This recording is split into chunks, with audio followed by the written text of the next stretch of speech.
Le RMS Titanic, l'insubmersible géant des mers, ce paquebot transatlantique de légende. Il y a tant de choses à dire et tant de choses ont été dites sur ce symbole de l'Atlantique Nord. Sans vouloir offenser personne, ce transatlantique était d'une beauté époustouflante pour l'époque, mais restera tout de même responsable de la mort de plus de 1500 personnes. Un pur objet de la folie des hommes, toujours plus beau, toujours plus rapide et puissant, toujours plus grand, toujours plus gros. À la suite du naufrage du Titanic, survenu dans la soirée du dimanche 14 avril au lundi 15 avril 1912, 2 commissions d'enquête furent rapidement organisées pour tenter d'expliquer et de comprendre les causes exactes de cette effroyable catastrophe. Le vendredi 19 avril 1912 s'ouvrit la première commission d'enquête officielle du Sénat américain et se clôtura le samedi 25 mai 1912. Cette commission d'enquête s'est tenue à l'hôtel Waldorf Astoria, bâtiment qui fut détruit en 1929 et remplacé par le non moins célèbre Empire State Building. La construction actuelle de l'hôtel Waldorf Astoria a été achevée en 1931 et se situe à l'angle de la 49e rue et de la 50e rue sur Park Avenue à New York. Cette première commission d'enquête fut exigée par le sénateur du Michigan, William Alden Smith, pour établir les responsabilités, prouver les négligences de ce naufrage, afin de donner aux survivants américains le droit de poursuivre les propriétaires du Titanic et faire appliquer la nouvelle législation maritime. Mais malgré cela, le président de la commission William Alden Smith en a rapidement fait une affaire personnelle. Pendant toute la période de cette commission d'enquête, il utilisa sa position de président-sénateur pour diriger les interrogatoires malgré sa méconnaissance en matière de navires et de navigation commerciale. Cette première commission se composait ainsi. Il y avait 7 sénateurs. Le républicain William Alden Smith, sénateur du Michigan, le démocrate Furnival McClendale Simons, sénateur de Caroline du Nord, le républicain George Clement Perkins, sénateur de Californie, le républicain Jonathan Brown Jr., sénateur de l'Oregon, le républicain Theodore Elijah Burton, sénateur de l'Ohio, le démocrate Duncan Upshur Fletcher, sénateur de Floride, le démocrate Francis Griffith Newlands, sénateur du Nevada. Seront appelés à témoigner les 4 officiers suivants.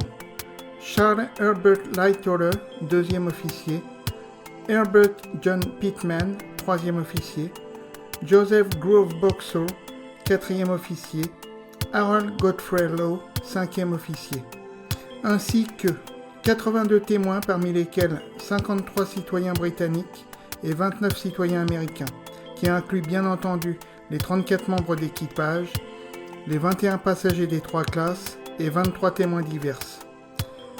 La seconde commission d'enquête a eu lieu du jeudi 2 mai 1912 au mercredi 3 juillet 1912. Ces commissions seront très fortement critiquées par la presse anglaise et américaine.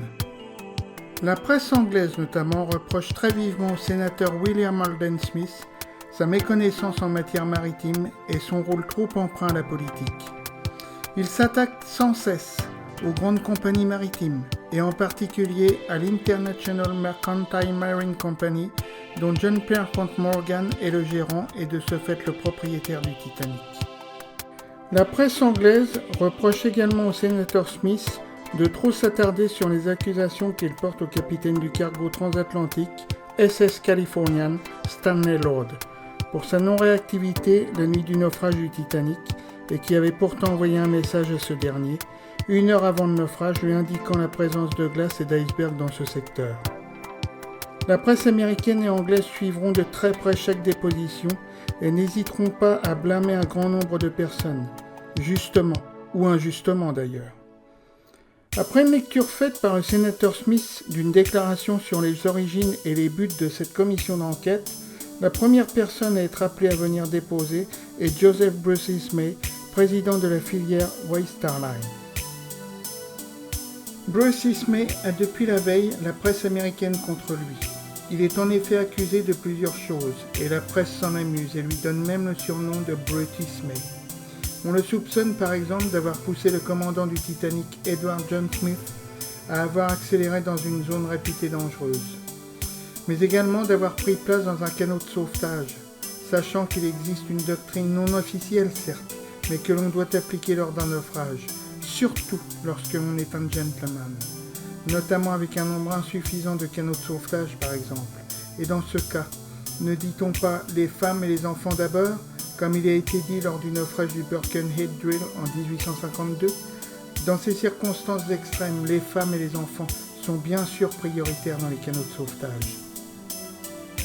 Cette ambiance obligera Bruce Ismay à être entouré de 2 gardes du corps lors de ses différentes dépositions. Interrogé par William Alden Smith, Bruce Ismay répond posément aux questions qui lui sont posées, décrivant ses souvenirs lors de la catastrophe, mentionnant notamment la vitesse du navire jour après jour, ainsi que la qualité de la conception du Titanic et de sa timonerie. Le sénateur Smith lui pose ensuite une batterie de questions, parfois très techniques, sur des sujets divers, ainsi que sur ses rapports privilégiés avec le capitaine Edward John Smith, qui lui ont peut-être été favorables pour embarquer sur un canot de sauvetage.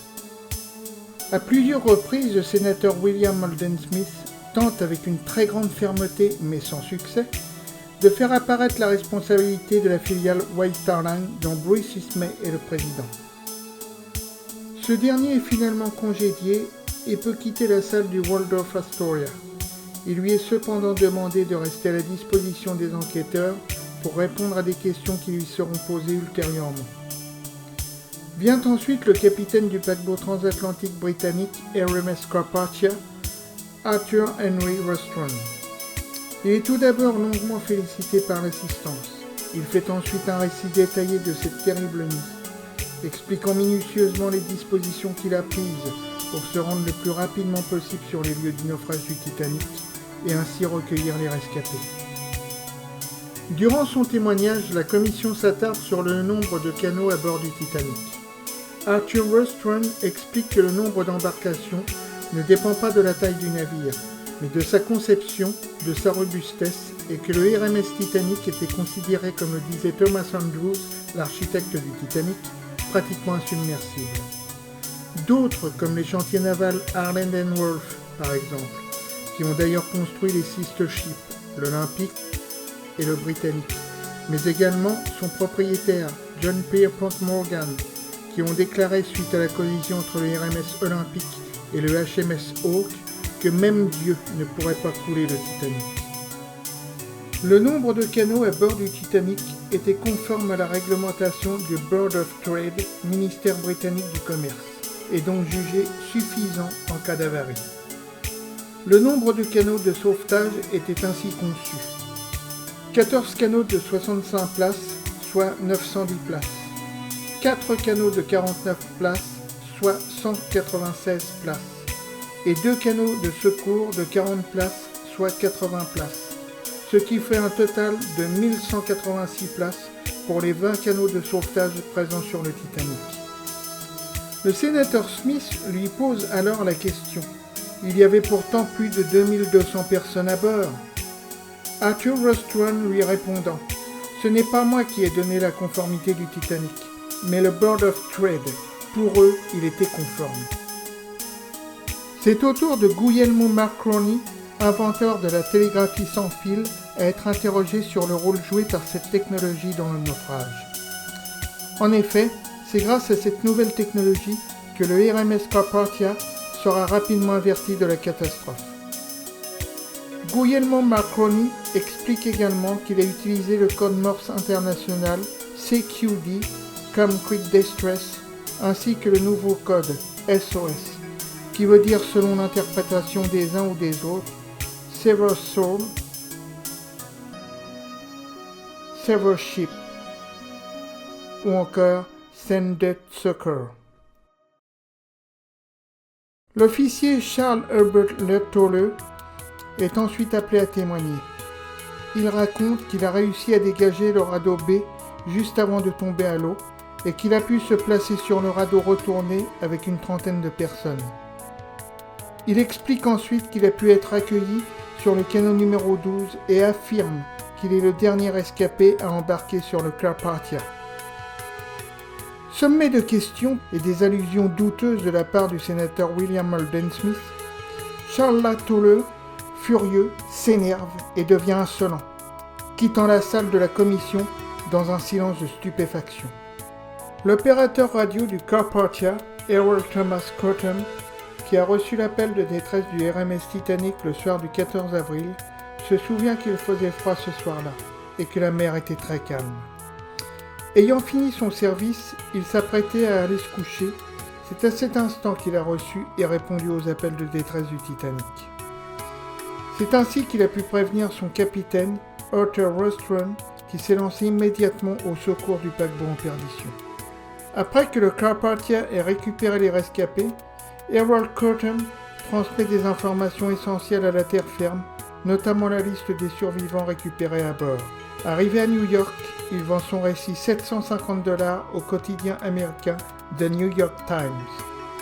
Alfred George Crawford, steward de cabine de première classe, vient raconter à son tour qu'il est monté sur le pont tout de suite après l'impact et a vu l'iceberg qui causa la tragédie. Il raconte « J'ai vu ce monstre géant, brillant et glacial qui passa devant moi le long de la coque à tribord. Il redescendit, donna des gilets de sauvetage à ses passagers, leur demandant de s'habiller chaudement. Après quelques minutes, Alfred Crawford les emmena sur le pont des embarcations. Il ajoute que parmi les passagers qui l'accompagnaient sur le pont ce soir-là, se trouvait Isidore Strauss, un homme politique et copropriétaire avec son frère Nathan Strauss de la chaîne de magasins américains Macy's, spécialisée dans la vente de vaisselle. Il y avait également l'épouse d'Isidore Strauss, Rosalie Ida Strauss, qui donna son manteau de fourrure à sa femme de chambre, Ellen Bird, et aida cette dernière à monter à bord d'un canot de sauvetage. Alfred Crawford, continuant son récit avec des sanglots dans la voix, expliqua ensuite que M. Strauss refusa de monter à bord d'un canot de sauvetage malgré l'insistance répétée de l'officier de bord chargé de faire embarquer les personnes présentes. M. Strauss dit à l'officier « Merci, monsieur, de votre insistance, mais je ne vaux pas mieux qu'un autre homme. » Madame Strauss, voyant que son époux n'embarquerait pas dans un canot de sauvetage, se jeta alors à son cou en lui disant « Nous ne nous sommes jamais quittés, alors nous mourrons ensemble. » La salle médusée par ce témoignage bouleversant resta quelques instants silencieuse. Alfred Crawford expliqua ensuite qu'il n'était pas un lâche et qu'il avait reçu l'ordre de l'officier de bord de monter dans le canot de sauvetage avec les passagers qui s'y trouvaient et de ramer le plus longtemps possible afin de s'éloigner au maximum du lieu du naufrage. Il expliqua qu'il a continué de ramer jusqu'à environ 6 heures du matin et qu'il s'est arrêté lorsqu'il a aperçu le paquebot transatlantique Carpathia. C'est sur cette dernière parole que se termina cette première journée de témoignage. Ce qu'il faut retenir sur le résultat de ces deux enquêtes est que le bilan est positif. Elle contribue largement au changement radical des règles de sécurité et de secours en mer.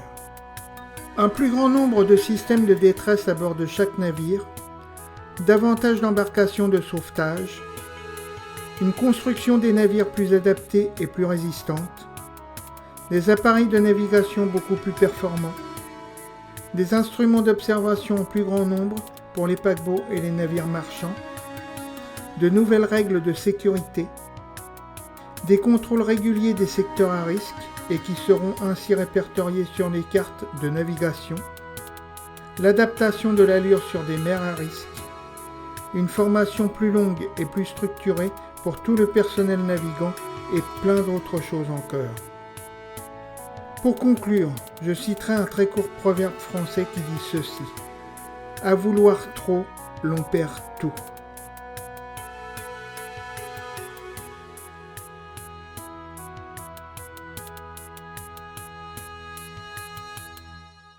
Voilà, cette vidéo est à présent terminée. J'espère qu'elle vous a plu. Si tel est le cas, vous pouvez me récompenser en vous abonnant, en laissant des commentaires, en likant, en partageant cette vidéo. Je vous remercie d'être resté avec moi jusqu'ici. Je vous dis à très bientôt.